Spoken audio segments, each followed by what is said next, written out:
সরকার গঠনের এক সপ্তাহ পর প্রতিবেশী রাষ্ট্র ভারতের প্রধানমন্ত্রী নরেন্দ্র মোদীর সঙ্গে টেলিফোনে কথা বলেছেন বাংলাদেশের অন্তর্বর্তীকালীন সরকারের প্রধান উপদেষ্টা ডক্টর মোহাম্মদ ইউনূস।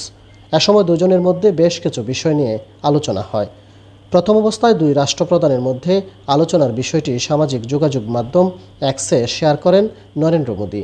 তিনি লিখেছেন, বাংলাদেশের অন্তর্বর্তীকালীন সরকারের প্রধান উপদেষ্টা ডক্টর মোহাম্মদ ইউনূস তাকে টেলিফোন করেছেন। পরবর্তীতে বাংলাদেশ সরকারের পক্ষ থেকেও বিষয়টি নিশ্চিত করা হয়।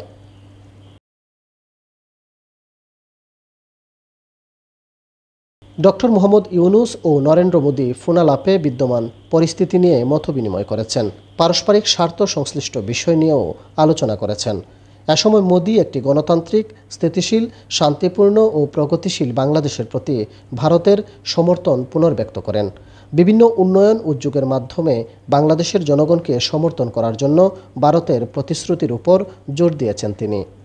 মোদী বাংলাদেশের হিন্দু ও অন্যান্য সংখ্যালঘু সম্প্রদায়ের সুরক্ষা নিশ্চিতের বিষয়ে গুরুত্ব আরোপ করেন। দুই নেতা নিজ নিজ জাতীয় অগ্রাধিকারের সঙ্গে সামঞ্জস্য রেখে দ্বিপাক্ষিক সম্পর্ককে এগিয়ে নিয়ে যাওয়ার উপর জোর দিয়ে আলোচনা করেছেন। ছাত্র জনতার আন্দোলনের মুখে গত ৫ আগস্ট শেখ হাসিনা সরকারের পতনের পর ৮ আগস্ট ডক্টর মোহাম্মদ ইউনূসকে প্রধান উপদেষ্টা করে বাংলাদেশের অন্তর্বর্তীকালীন সরকার গঠন করা হয়। ডক্টর মোহাম্মদ ইউনূস প্রধান উপদেষ্টা হিসেবে শপথ নেয়ার পর ওই দিনই তাকে শুভকামনা জানিয়ে এক্সে পোস্ট করেছিলেন নরেন্দ্র মোদী।